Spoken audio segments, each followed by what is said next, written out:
सबको जय श्री राम जी की। अब हम जो भगवान श्री कृष्ण का लीला अवतारों का जो एक ग्रंथ है, लीला पुरुषोत्तम भगवान श्री कृष्ण का नाम से, उस ग्रंथ से हम जानते हैं कि भगवान श्री कृष्ण का बारे में, भगवान श्री कृष्ण कौन थे। आजकल जो पाश्चात्य देश में जब कोई व्यक्ति कृष्ण जैसे पुस्तक का आवरण पृष्ठ को देख के तुरंत पूछते हैं कि कृष्ण कौन है और कृष्ण के साथ वह किशोरी कौन है, ऐसे ऐसे क्वेश्चन पूछते हैं। तो हम भी देखते हैं कि भगवान श्री कृष्ण के बारे में ये लीला पुरुषोत्तम भगवान श्री कृष्ण ग्रंथ क्या कहते हैं।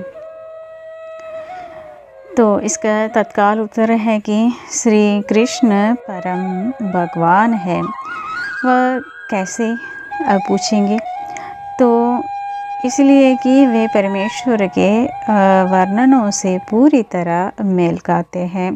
दूसरे शब्दों में कृष्ण भगवान है क्योंकि वे सर्व आकर्षक है। पूर्ण आकर्षण सिद्धांत के अतिरिक्त भगवान शब्द कोई अर्थ नहीं रखता। तो कोई सर्वाकर्षक किस तरह हो सकते हैं। तो सबसे पहली बात है ये कि यदि कोई अत्यंत धनी है और उसके पास अत्यधिक धन है तो वह सामान्य जनता के लिए आकर्षक हो जाते हैं। इसी प्रकार यदि कोई अत्यंत शक्तिशाली है वह भी आकर्षक हो जाते हैं, और यदि कोई अत्यंत विख्यात है वह भी आकर्षक हो जाते हैं। यदि कोई अत्यंत सुंदर या ज्ञानी सभी प्रकार की संपदा से आसक्त होते हैं तो भी वह आकर्षक हो जाते हैं। अतः हम अनुभव के आधार पर ये देखते हैं कि कोई भी व्यक्ति संपत्ति, शक्ति, यश, सौंदर्य, ज्ञान तथा त्याग के कारण आकर्षक बनता है। जिसके पास ये चारों ऐश्वर्य एक साथ हो और असीम मात्रा में हो तो वह समझना चाहिए कि वह परम भगवान है।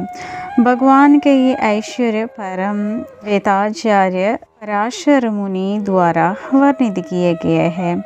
हमने अनेक धनी, शक्तिशाली, विख्यात, सुंदर, विद्वान, पंडित तथा भौतिक विषयों के प्रति आसक्त एवं विरक्त व्यक्ति देखे हैं, लेकिन मानव इतिहास में हमने कृष्ण के समान असीम तथा एक साथ संपत्तिवान, शक्तिशाली, विख्यात, सुंदर, बुद्धिमान तथा आसक्त व्यक्ति नहीं देखा। परम पुरुषोत्तम भगवान श्री कृष्ण एक ऐतिहासिक पुरुष है जो 5000 वर्ष पूर्व इस धरा पर प्रकट हुए थे। वे इस पृथ्वी पर 125 वर्षों तक रहे और उन्होंने मनुष्य के ही समान आचरण किया, लेकिन उनके कार्यकलाप अद्वितीय थे। उनके आविर्भाव के क्षण से ही लेकर उनके तिरोधान के क्षण तक उनका प्रत्येक कार्य विश्व के इतिहास में अद्वितीय रहा। अतः जो भी यह जानता है कि भगवान का क्या अर्थ होता है वह कृष्ण को भगवान के रूप में ही स्वीकार कर लेंगे। ना तो कोई भगवान के समकक्ष है, ना ही कोई उनके बढ़कर है। ईश्वर महान है, कथन का यही आशय है। संसार में अनेक प्रकार के लोग हैं जो ईश्वर के विषय में भिन्न भिन्न प्रकार से बातें कहते हैं, लेकिन वैदिक वाङ्मय के अनुसार तथा समस्त युगों में जो शंकर, रामानुज, माधव, विष्णु स्वामी, महाप्रभु चैतन्य जैसे महान आचार्यों तथा उनके शिष्य परंपरा को समस्त अनुयायियों के अनुसार सबों ने एक स्वर से स्वीकार किया है कि कृष्ण भगवान ही है। जहाँ तक वैदिक सभ्यता को मानने वाले हम लोगों का प्रश्न है कि हम सभी समग्र ब्रह्मांड के वैदिक इतिहास को स्वीकार करते हैं, जिसमें स्वर्ग लोग, मर्त्य लोग तथा पाताल लोग नामक विविध लोग आधुनिक इतिहास में वेता 5,000 वर्ष पूर्व की घटनाओं के साक्ष्य नहीं दे सकते। और जो मानव विज्ञानियों का जो कहना है कि इस लोक में 40,000 वर्ष पूर्व बुद्धिमान जीवों का उदय नहीं हुआ था, क्योंकि विकास वहाँ तक नहीं पहुँच सकता था। लेकिन वैदिक इतिहास ग्रंथ, पुराण तथा महाभारत उन मानव इतिहासों का उल्लेख करते हैं जो विगत लाखों करोड़ों वर्ष पूर्व तक विस्तीर्ण है। तो इसके उदाहरणार्थ इन साहित्य ग्रंथों से हमें कृष्ण के आविर्भाव तथा तिरोधान का लाखों करोड़ों वर्ष पूर्व का इतिहास प्राप्त होते हैं। भगवद गीता के 4th अध्याय में कृष्ण अर्जुन को बताते हैं कि इसके पूर्व उनके तथा अर्जुन के कई जन्म हो चुके थे, जिनका स्मरण उन्हें है किंतु अर्जुन को नहीं है। इससे कृष्ण तथा अर्जुन के ज्ञान में भी जो अंतर है उसका पता चलते हैं। भले ही अर्जुन एक महान योद्धा था, कुरुवंश का संस्कृत सदस्य रहा, फिर भी वह था तो एक सामान्य पुरुष, जबकि भगवान श्री कृष्ण अपार ज्ञान के धारक है। क्योंकि कृष्ण का ज्ञान अपार है अतः उनकी स्मरण शक्ति भी असीम है। कृष्ण का ज्ञान इतना पूर्ण है कि वे भूतकाल में लाखों करोड़ों वर्ष पूर्व की अपने आविर्भाव की घटनाएं स्मरण रखते थे। लेकिन अर्जुन की स्मृति तथा ज्ञान काल तथा देश द्वारा सीमित है, क्योंकि वह सामान्य मानव प्राणी है। भगवद गीता के 4th अध्याय में कृष्ण कहते हैं कि लाखों वर्ष पूर्व सूर्य देव विवस्वान को दिए गए थे उपदेश उन्हें आज भी स्मरण है।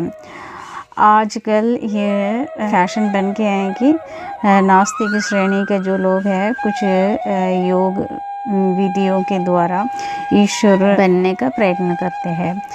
सामान्यतः ऐसे नास्तिक अपनी कल्पना या ध्यान शक्ति के बल पर भी अपने को ईश्वर घोषित कर देते हैं।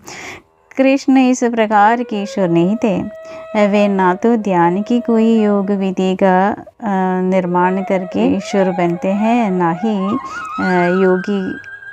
योगी आसन जो आसनों की कठोर तपस्या करके ईश्वर बनते थे। सच बात तो यही है कि वे कभी ईश्वर नहीं बनते थे, क्योंकि वे समस्त परिस्थितियों में सर्वेश थे। तो कृष्ण अपने मामा कंस के बंदी गृह में, जहाँ उनके माता पिता बंदी बनाकर रखे गए थे, अपनी माता के गर्भ से चतुर्भुज विष्णु नारायण रूप में ही प्रकट हुए थे। और तब उन्होंने बाल रूप धारण करके अपने पिता से कहा कि वे उन्हें नंद महाराज तथा उनकी पत्नी यशोदा के घर में ले चलो।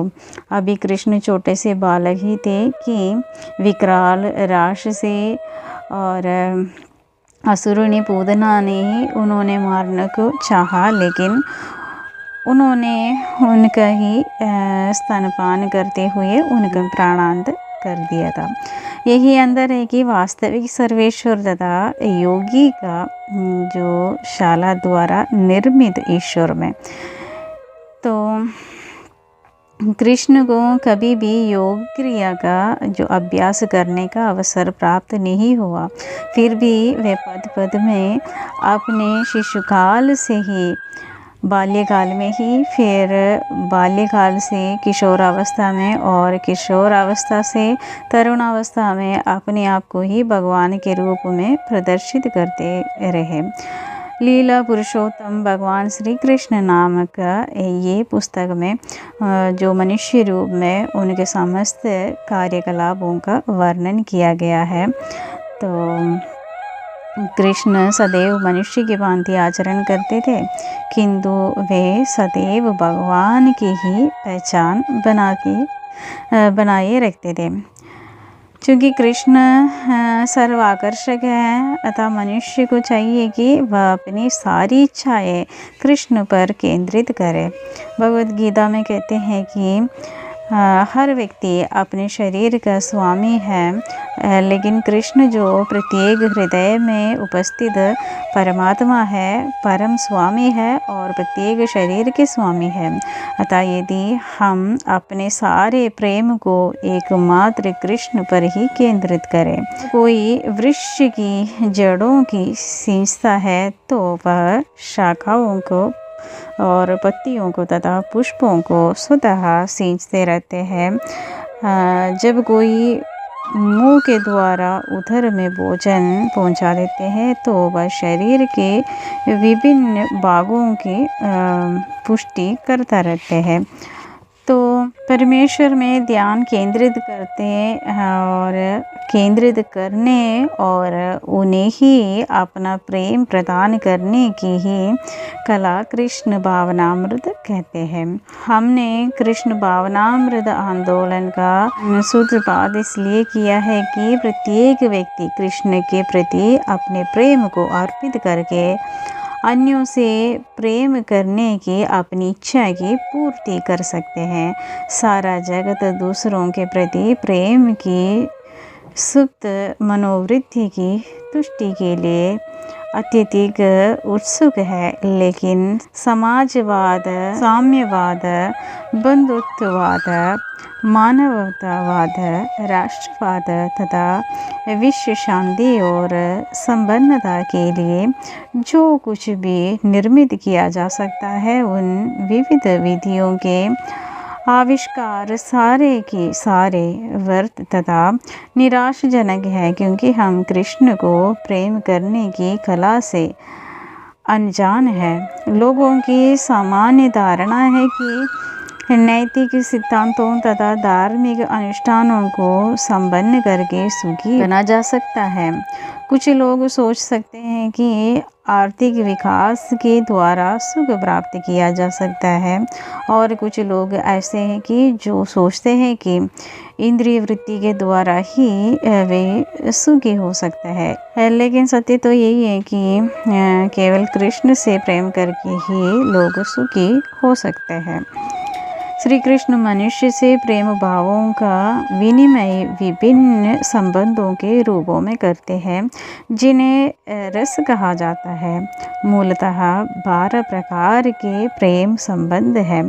कृष्ण से परम अज्ञात के रूप में, परम स्वामी के रूप में, परम मित्र के रूप में, परम शिशु के रूप में, परम प्रेमी के रूप में प्रेम किया जा सकता है। ये 5 मूल प्रेम रस हैं।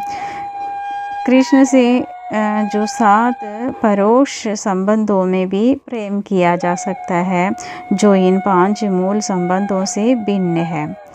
किंतु यदि कोई अपनी प्रेम भावना को कृष्ण में केंद्रित करता है तो उसका जीवन सफल बन जाता है। वह कोई कल्पना नहीं है, अभी तो यह सत्य है जो व्यवहारिक रूप से पालन करके अनुभव किया जा सकता है। मनुष्य के जीवन पर कृष्ण प्रेम का जो प्रभाव पड़ते हैं, उसकी प्रत्यक्ष अनुभूति की जा सकती है।